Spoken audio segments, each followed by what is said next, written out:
বজবজ পৌরসভার ৯ নম্বর ওয়ার্ডের তৃণমূল কংগ্রেসের উদ্যোগে বাৎসরিক রাজনৈতিক অনুষ্ঠান।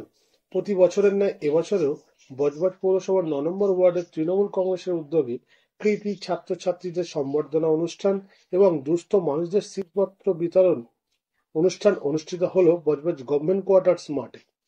এবছর এই অনুষ্ঠানটি ২৬তম বর্ষে পদার্পণ করল। সান্ধ্যকালীন এই অনুষ্ঠানে উপস্থিত ছিলেন বজবজ বিধানসভার বিধায়ক অশোক দেব, দক্ষিণ চব্বিশ পরগনা জেলা পরিষদের পূর্ত ও পরিবহন দপ্তরের কর্মাধ্যক্ষ জনাব জাহাঙ্গীর খান, বজবজ পৌরসভার পৌরপ্রধান গৌতম দাশগুপ্ত, বজবজ টাউন তৃণমূল যুব কংগ্রেসের সভাপতি কৌশিক রায়, বজবজ টাউন তৃণমূল কংগ্রেসের সভাপতি অভিষেক সাউ, বজবজ ১ নম্বর পঞ্চায়েত সমিতির সভাপতি কানাইলাল দাস, পূজারী পৌরসভার পৌরপ্রধান তাপস বিশ্বাস সহ আরো অন্যান্য নেতৃবৃন্দ। অনুষ্ঠানের মধ্যে দিয়ে প্রায় ৫০০-এরও বেশি মানুষের হাতে শীতবস্ত্র তুলে দেওয়া হয়। প্রায় ১০০-এরও বেশি ছাত্রছাত্রীদের হাতে সম্বর্ধনা তুলে দেওয়া হয়। অনুষ্ঠান মঞ্চ থেকে পর্যবেক্ষক জাহাঙ্গীর খান নানান রাজনৈতিক বক্তব্যের মধ্য দিয়ে ২০২৬-এর নির্বাচন যে শাসক দলের কাছে পাখির চোখ, সেটি প্রতিটি বক্তব্যের মধ্য দিয়ে তিনি জনপ্রতিনিধিদের কাছে তুলে ধরেন। আমরা আশা রাখতে পারি বজবজ ৯ নম্বর ওয়ার্ড তৃণমূল কংগ্রেসের এই অনুষ্ঠান আগামী দিনে যুব সমাজকে আরো অনেক বড় করে তুলবে। ওয়ার্ড তৃণমূল কংগ্রেস কমিটির পক্ষ থেকে ২৬ বছরে হলো এই বছরের অনুষ্ঠান একটানা। করোনা ১ বছর বন্ধ ছিল, কিন্তু তার পরের বছর আমরা ২ বছরেরই ছাত্রছাত্রীদের গিফট বা নাগরিকদের কম্বলটা দিয়ে দিয়েছিলাম ২ বছরে। ফলে একটানা ২৬ বছর হচ্ছে।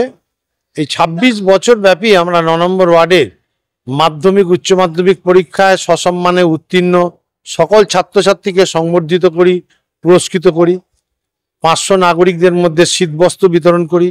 আমাদের নেতৃত্বরা উপস্থিত থাকেন এই ২৬ বছর ব্যাপী এই অনুষ্ঠানে। বিভিন্ন সময় আমাদের রাজ্য স্তরের উল্লেখযোগ্য নেতৃত্বরা এসেছেন, কখনো অভিষেক ব্যানার্জি, কখনো শোভন চ্যাটার্জি, কখনো ববি হাকিম, কখনো সুব্রত মুখার্জি, প্রত্যেকে এসেছেন।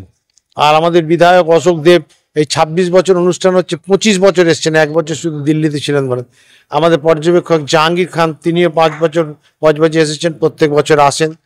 এবং আমাদের সমস্ত বজবজ পুরসভার কাউন্সিলর, পূজালীর কাউন্সিলর, পঞ্চায়েত সমিতির সভাপতি, সহকারী সভাপতি, কর্মাধ্যক্ষ, প্রধানরা, 20টি ওয়ার্ড থেকে কর্মীরা, গোটা বিধানসভা থেকে বিশাল জমায়েতের এই অনুষ্ঠানটা হয়। প্রত্যেকেই অপেক্ষা করে থাকে এই অনুষ্ঠানটার জন্যে। অত্যন্ত সুন্দর, মনোগ্রাহী এবং প্রাসঙ্গিক রাজনৈতিক বক্তব্য, দিক নির্দেশ থাকে নেতৃত্বের বক্তব্যে, অশোক দেবের বক্তব্যে, জাহাঙ্গীর খানের বক্তব্যে। আমরা মানুষকে সচেতন করি যে বর্তমানে SIR নিয়ে কি চক্রান্ত চলছে, কেন্দ্রের যে বঞ্চনা, এই সমস্ত বিষয়টাই এই হাজার হাজার মানুষের সমাবেশে আলোচিত হয় এবং ছাত্রছাত্রীরাও পুরস্কৃত হয়। নাগরিকদের মধ্যে শীতবস্ত্র কম্বলও বিতরণ করা হয়। সামগ্রিকভাবে এই অনুষ্ঠান, যেটা তৃণমূল কংগ্রেসের যে ধর্ম, মমতা ব্যানার্জির যে নির্দেশ, অভিষেক ব্যানার্জির যে আদেশ ৩৬৫ দিন মানুষের সাথে, মানুষের পাশে থাকতে হবে, সেটাকে মাথায় রেখেই এই কর্মসূচি আমরা পালন করি।